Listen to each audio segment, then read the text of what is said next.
Well, yeah, I was brought up a Catholic, and I just assumed that was the true church, and I might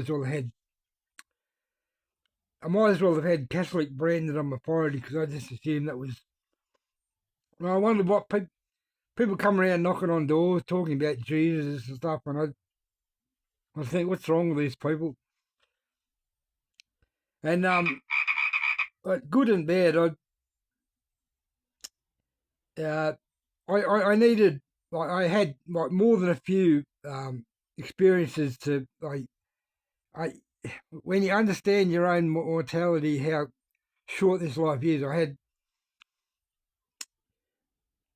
When I was 16, I was swimming across the lake, and I knew there was a God, but as long as he did his thing and leave me alone. But then uh, I was swimming across the lake, and I panicked, and I got cramps, and I said, "Oh, all these things you pray when you think you're going to die." But okay, I had cramps. I panicked, and I lost my strength to swim, and I said, "God, please, I don't want to die. Save me." And literally 2 seconds later, the cramps went. I got strength to keep swimming. And the closer I got to the shore, I thought, "Oh, no one heard me say that," and I'll just keep on going my merry way. But the worst thing, if God gives you a miracle and you don't tell anyone, you just keep it yourself, you can get really get guilty.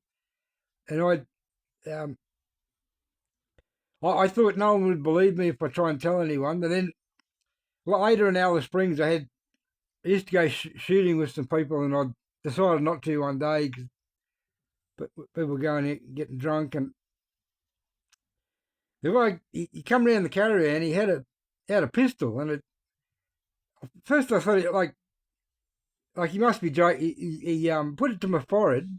They started laughing, and I think, surely it can't be a real gun. I pushed it away, and I thought, yeah, the things you say when you're drunk yourself. And I said, "Oh, you just go and get a few beers." And then later I found out it was a real gun, and the guy had lost his mind or something or other. I don't know what.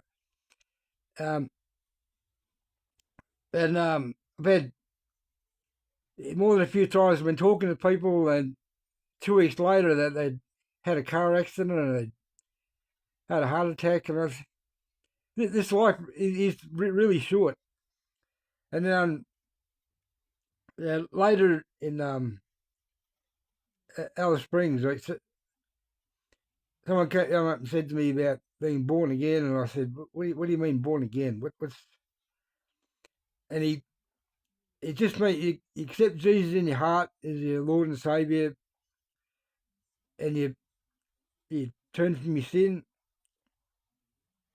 so that when you die, you can go to heaven because you have personal relationship with Jesus.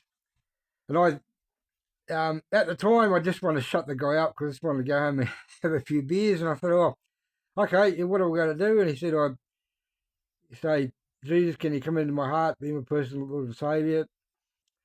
And I didn't really understand what I was doing till I got home. And yeah, it is the best thing to do, and I'm glad I did it. And it's an ongoing relationship. It's like when you're learning anything, you need to read, pray, and talk to God honestly,